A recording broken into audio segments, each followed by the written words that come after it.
very good morning to our viewers. I'm Smriti Rastogi with Breakfast News. Let's begin the bulletin with the top headlines of the day. Prime Minister Narendra Modi addresses bureaucrats on Civil Services Day, tells them to change from being a regulator to an enabler. PM to address BJP chief ministers, top party leaders on Sunday. Service charge in restaurants not mandatory. Government says customers have the right to decide if they should pay extra. Issues guidelines. Yogi government orders probe into Lucknow-Agra expressway land deal. Farmland was allegedly passed off as the land for residential purposes. Supreme Court question center on making Aadhaar mandatory for procuring PAN cards, asks how can it be forced on people. And gunman who shot dead a policeman in central Paris named Karim Sheurfi had served several years in prison for various crimes, including for shooting at police officers. Prime Minister Narendra Modi on Friday addressed bureaucrats on Civil Services Day, asking them to break barriers and stereotypes and work together as a team to perform and transform. Modi urged bureaucrats to change their mindset and style of working and make excellence a habit. Addressing the country's top officials in Delhi, Prime Minister Modi said, "From regulator, we need to be an enabling entity," asking senior officers to introspect if their experience is becoming a burden. Modi spoke about hierarchy in bureaucracy continuing to remain an issue which was inherited from colonial rulers. Prime Minister Modi also asserted that he did not lack the political will needed to carry out the reforms. He also suggested the use of social media, e-governance and mobile governance as a means for them to reach out to the people. Political will power ये reform कर सकता है, लेकिन bureaucratic system governance ये perform करता है और जन भागीदारी ट्रांसफॉर्म करती है। हमें इन तीनों को एक वेवलेंथ में चलाना बहुत जरूरी है। जब हम तीनों को एक वेवलेंथ में चलाते हैं तो हमें इच्छित परिणाम मिलता है। And Prime Minister Narendra Modi will address BJP chief ministers and top party leaders in the national capital on Sunday. In his address, Prime Minister Modi is likely to ask them to focus on the agenda of good governance and development. BJP President Amit Shah will also speak to the leaders.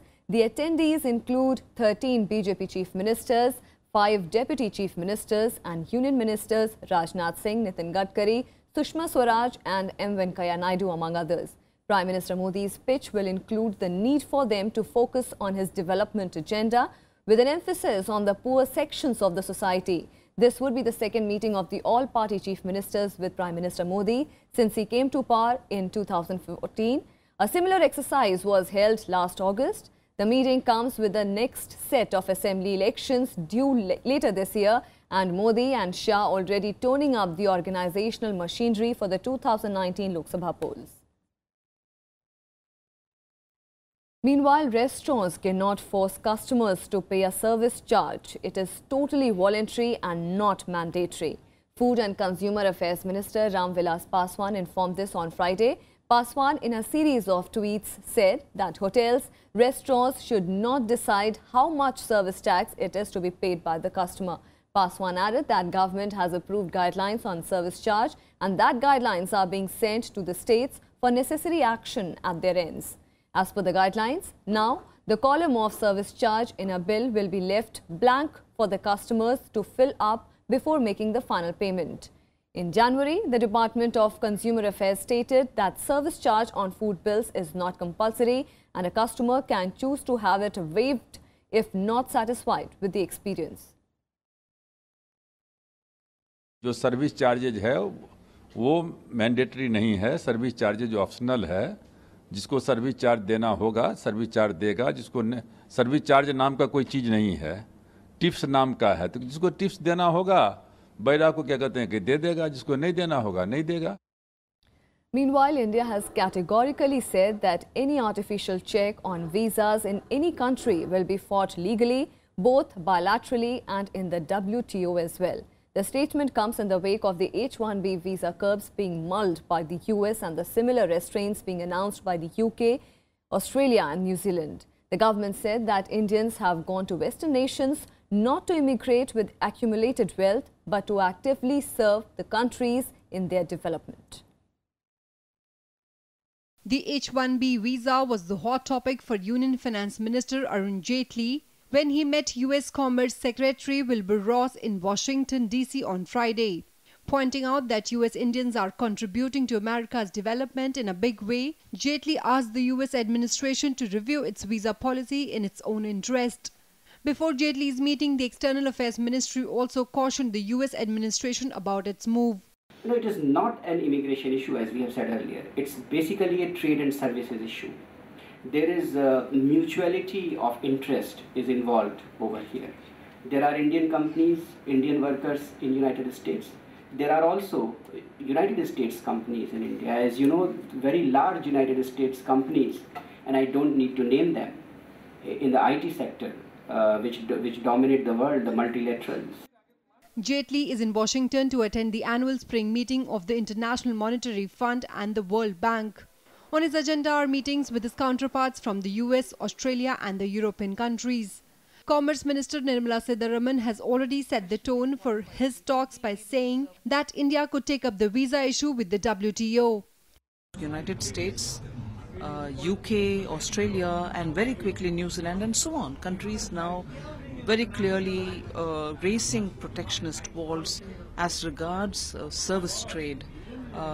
It is time that we have a global framework on moderating, I wouldn't want to use the word regulating, moderating, giving a framework within which trade and services can happen. That's one issue. We will be actively pursuing it in the WTO. The Indian government is also in talks with the industry on how to comply with salary issues of their employees. Discussions are also on with other countries who are considering following the US steps that could impact Indian professionals abroad. The implications of the changes that will come about in the visa regimes will be part of our conversations on these matters with the concerned countries. The government has clearly stated that Indian immigrants are not asylum seekers. They contribute to the development of their destination nations with high-caliber skills. As such, visa regimes designed to restrict their entry could only end up dampening the progress of these countries. Be it USA, Australia or New Zealand, these are just executive orders and it had to be enacted by law of their respective parliament, and that will take some time. India will have that legroom to campaign before the governments and legislators of that country and also take measures inside our own country so that they can understand the impact of these enactments. Akhilesh Suman for Rajya Sabha Television with Kamal Parsan Narayan in Delhi.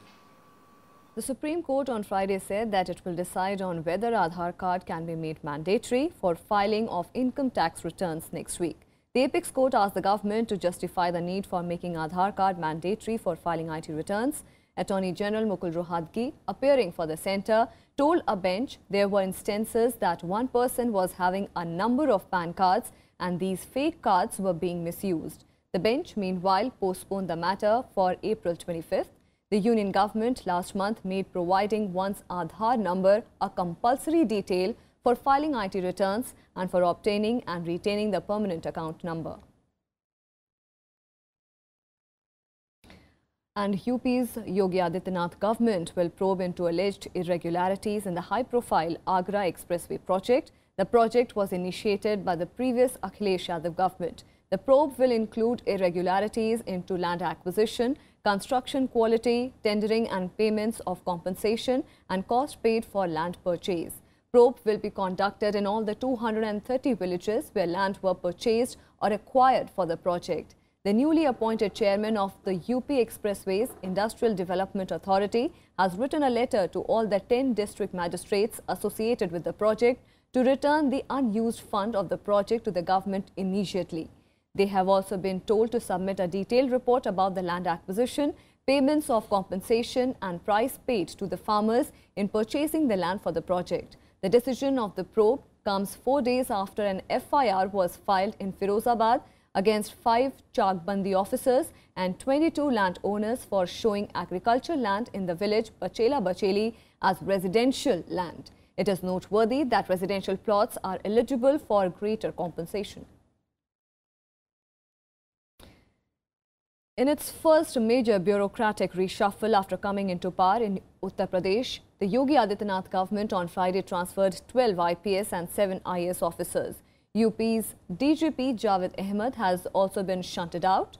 A 1980 batch IPS officer, Sulkan Singh, who was the DG training, will replace Ahmed, who has been shifted to the DG of Uttar Pradesh Provincial Armed Constabulary. 7 IAS officers have also been transferred. During the recent assembly polls, the BJP had petitioned the Election Commission to remove Ahmed, alleging that he was working at the behest of the then Samajwadi Party government. Chief Minister Adityanath, who has completed 1 month in the office, has also swapped places of ADG Law and Order Daljit Singh Chaudhary and ADG Economic Offence Wing and Logistics Aditya Mishra. Meanwhile, the newly appointed DGP Sulkan Singh has assured the people of equal treatment while saying that strict action would be taken against the culprit without any discrimination. Uttar Pradesh police एक बहुत ही सक्षम police बल है। इस police बल ने पूरे देश में पुलिस को नेतृत्व दिया है। इसकी मिसाल पूरे देश में दी जाती है। ये पुलिस बल ठीक से मोटिवेट रहेगा तो बहुत अच्छा काम करेगा और शासन की अपेक्षाओं पर ये पुलिस बल खरा उतरेगा। Home Minister Rajnath Singh on Friday asked all the states to ensure safety of the Kashmiris living in different parts of the country. Condemning the alleged incidents of the harassment of Kashmiris, the Home Minister said that they are like any other Indian. An advisory is being sent by the Home Ministry to all the states to ensure the safety and security of people from the valley. His statement came amidst report alleging that Kashmiri students in Rajasthan and Uttar Pradesh were being threatened after the latest incidents of stone pelting and assault on security personnel by the Kashmiri youths in the valley. The Home Minister said that a proper inquiry should be initiated in each case and that the strongest possible action should be taken against the guilty. Meanwhile, welcoming the government's assertion on the safety of the Kashmiris, the Congress party has said that the freedom of every citizen should be protected. ये जो घटनाएं हुई हैं वो बहुत ही दुर्भाग्यपूर्ण है, उसकी मैं निंदा करता हूं। मैं सभी मुख्यमंत्रियों से मैं अपील करता हूं कि यह सुनिश्चित करें कि किसी भी कश्मीरी नवयुवक के साथ कोई बदसलूकी देश के किसी भी हिस्से में नहीं होनी चाहिए, क्योंकि वह भी भारत के एक सम्मानित नागरिक हैं और इस सच्चाई को भी कोई नकार नहीं सकता है कि भारत की सुरक्षा और भारत की समृद्धि में हमारे कश्मीर के भी बहुत सारे नौजवान अपना योगदान दे रहे हैं।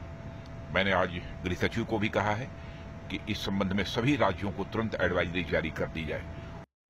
Amid growing tensions between the coalition partners, BJP National General Secretary and pointsman for the Jammu and Kashmir, Ram Madhav, met State Governor N.N. Vohra and senior PDP leader Hasib Drabu to discuss the prevailing political situation there.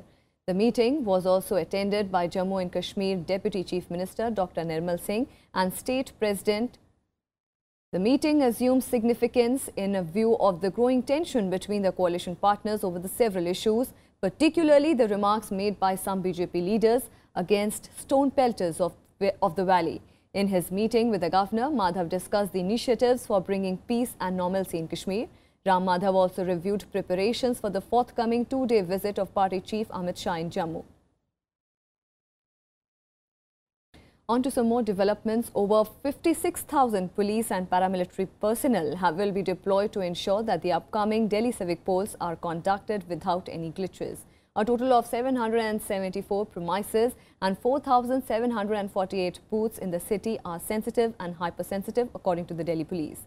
Delhi police has made adequate and full security arrangements in all the facets, including anti-terror measures. Meanwhile, making the last pitch, Congress on Friday claimed that the party will win over 200 seats in the civic body polls scheduled on Sunday. He also took a dig at BJP and AAP, accusing them of running a negative campaign instead of suggesting solutions to the problems faced by the people. On the other hand, Chief Minister Arvind Kejriwal attacked the ruling BJP, saying it had become synonymous with chikungunya, malaria, dengue and garbage, and that the people of Delhi would be risking their children's lives if they voted for the party in the April 23rd MCD polls. Traditionally, a contest between the Congress and the BJP, the elections to Delhi's 3 municipal corporations on Sunday would see a 3-way fight, with the Aam Aadmi Party contesting for the first time. 10 साल से MCD में BJP की सरकार है, 10 साल में BJP Delhi साफ नहीं कर पाई। तो जो पार्टी 10 साल में दिल्ली साफ नहीं कर पाई, 10 साल में मच्छर नहीं हटा पाई, वो पार्टी अब आने वाले समय में दिल्ली साफ कैसे करेगी? अगर आप बीजेपी को वोट देते हो और कल को आपके घर में आपके बच्चे को डेंगू हो जाए, अगर आपके बच्चे को चिकनगुनिया हो जाए, तो ये सोच लेना फिर आप जिम्मेदार हो अपने बच्चे के डेंगू के लिए। लगभग 4 पर पोलिंग बूथ्स के करीब हमने करा है और हमारा कांग्रेस का ये सर्वे के हिसाब से अनुसार से हमारी 208 सीटें कांग्रेस की दिल्ली के अंदर हम लोग कॉर्पोरेशन में हम लोग जीतने वाले हैं। आने वाले 23 तारीख को म्यूनिसिपल कॉर्पोरेशन ऑफ दिल्ली के इलेक्शन के बाबत दिल्ली पुलिस के पुख्ता सिक्योरिटी के इंतजाम लगाए गए हैं। ये इलेक्शन दिल्ली के लिए एक बहुत ही महत्वपूर्ण इलेक्शन है और दिल्ली पुलिस के लिए एक बहुत ही important security arrangement. Congress Vice President Rahul Gandhi has exhorted his party workers to prepare for the upcoming assembly elections in Gujarat, Himachal Pradesh and Karnataka. On Friday, Rahul met around 3 dozen young and senior leaders of the party in the national capital and, according to the sources, asked them to focus on the workers and organization in addition to propagating the works done by the Congress government in the states where it is in power. Congress Vice President is facing severe criticism over party's electoral losses, and several leaders have left the party, accusing the leadership of not being able to steer the party towards victory. And with the BJP's thumping victories in Uttar Pradesh and Uttarakhand, a sense of urgency has cropped among the opposition parties to forge unity ahead of the presidential election. After Bihar Chief Minister Nitish Kumar, CPIM's General Secretary Sitaram Yechury met Congress President Sonia Gandhi to discuss jointly fielding an opposition candidate against the nominee of the BJP-led NDA in the election for the president in July. The left has also been in touch with other leaders like Sharad Pawar of the Nationalist Congress Party and Lalu Yadav. RJD chief has also said that he will soon meet Sonia Gandhi. He has been in talks with the opposition, fielding President Pranab Mukherjee for a second term if he agrees to contest. But sources have indicated that the president would only be agreeable if Prime Minister Narendra Modi agrees to re-nominate him. The purpose was that we had decided, the CPIM, and along with the other left parties, that we should try and find a consensual candidate, a candidate for the post of the president. In the present juncture, the president post is very critical, and we require somebody who is very strong and firm on the commitment to the Indian Constitution, to the secular democratic values of our republic, and it is the search for finding a common candidate which can be put up for the post of the president. So that was the major issue for discussion. And with that, we'll slip into a very short break. More news and updates on the other side. Stay with us.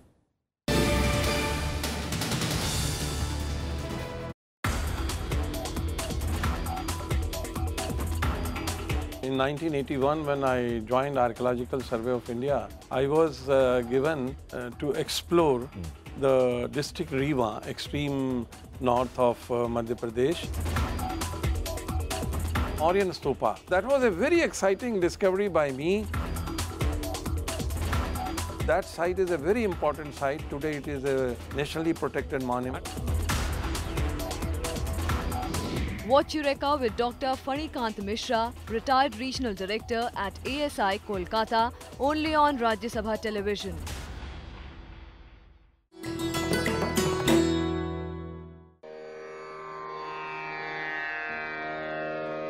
The sacred relics of Buddha were unearthed in Piprava in Uttar Pradesh.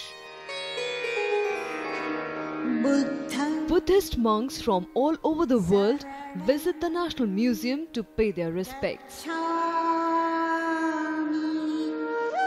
These charred bone fragments of Buddha are housed in the gold canopy gifted by the royal family of Thailand.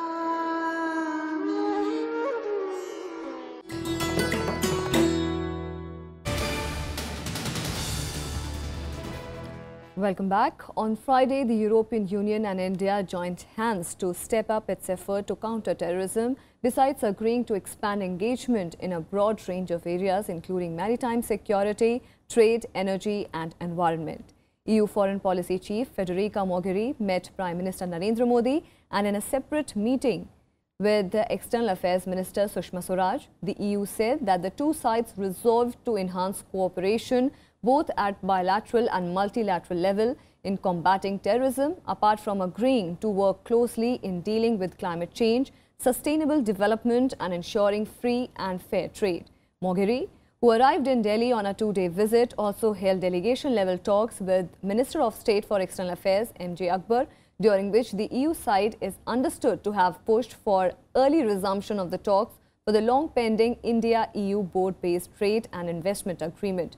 Preparations for the annual India-EU summit, scheduled to be held later this year, were also reviewed.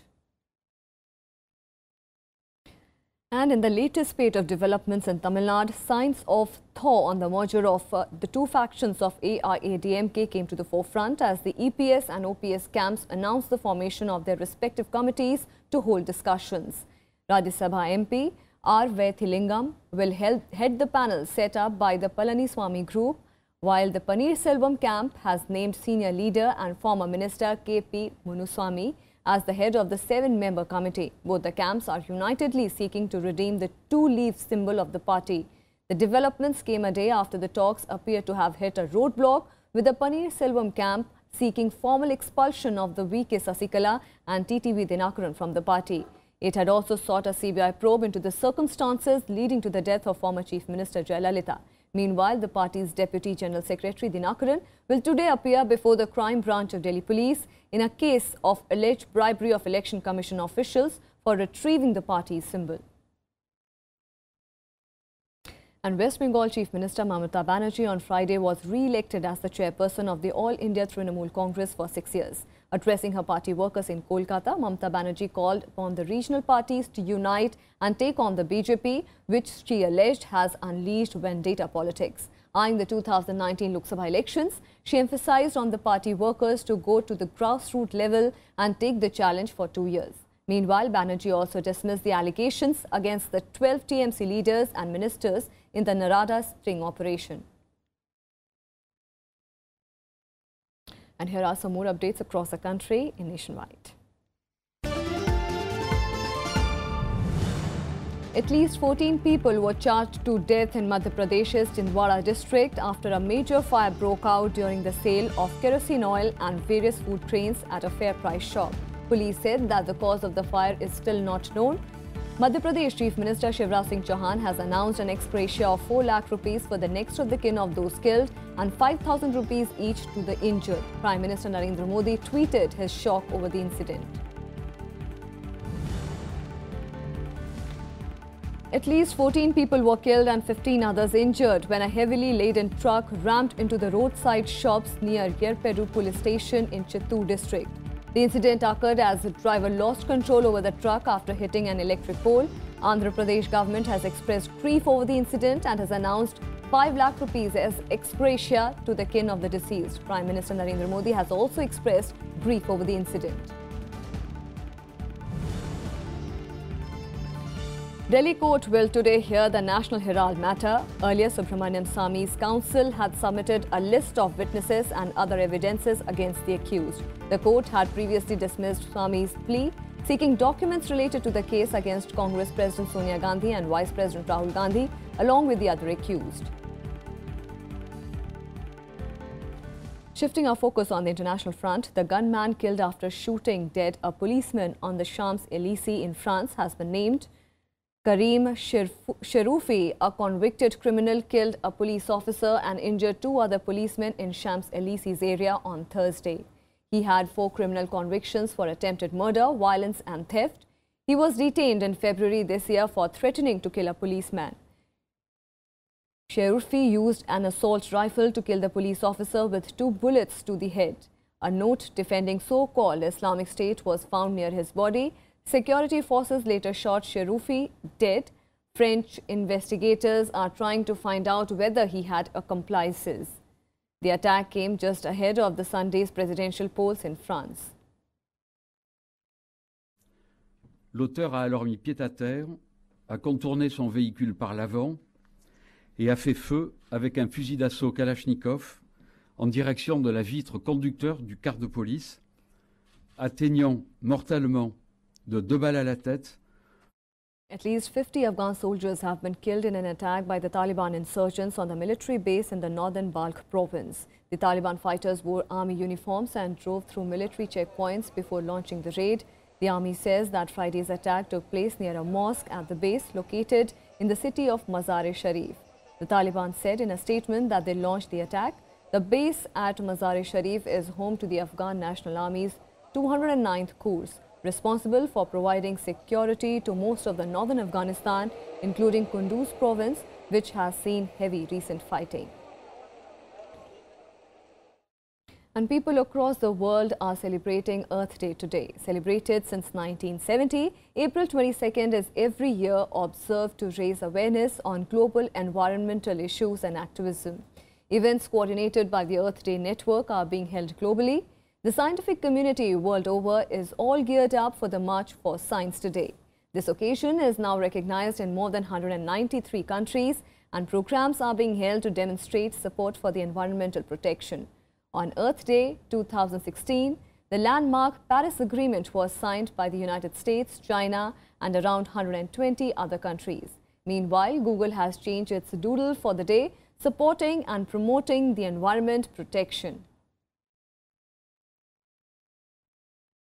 And that's all we have for you in this edition of Breakfast News. Keep watching Rajya Sabha TV.